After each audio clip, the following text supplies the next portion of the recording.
রাজা সিংহ অসুস্থ। কি অসুস্থ? কি অসুস্থ? পেটে হয়েছে টিউমার, করতে হবে অপারেশন। ভোট বসলো, অপারেশন করা হলো, কিন্তু দেখা গেল বেশ কিছুদিন পরে সিংহটি মারা গেল।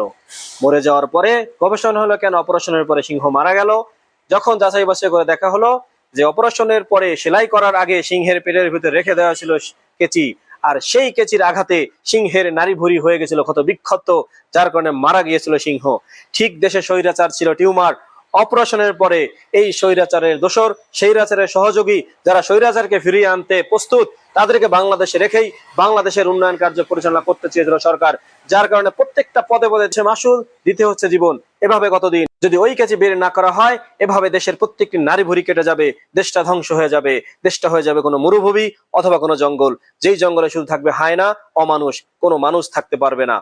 তাই তো তাড়াতাড়ি ওই কেচিকে বের করতে হবে নারী ভুঁড়ি ছিঁড়ে যাওয়ার আগেই। আপনারা হয়তো বুঝতে পারছেন যে আমি কোন ভাইরাসের কথা বলতেছি। এই দেশে দুইটি ভাইরাস, এই সকল গ্যাঞ্জামের মূল। এখনো যদি প্রশাসন সচেতন না হয়, ছাত্র জনতা সচেতন না হয়, তাহলে বড় একটা মাসুল দিতে হবে। তাই বলবো, এখনই সময় আছে, সতর্ক হন, এখনই বাংলাদেশকে রক্ষা করুন। সেই ভাইরাস, সেই কেচিগুলোকে দেশ থেকে তাড়িত করুন, সুখী সুন্দর একটি দেশ পাবেন।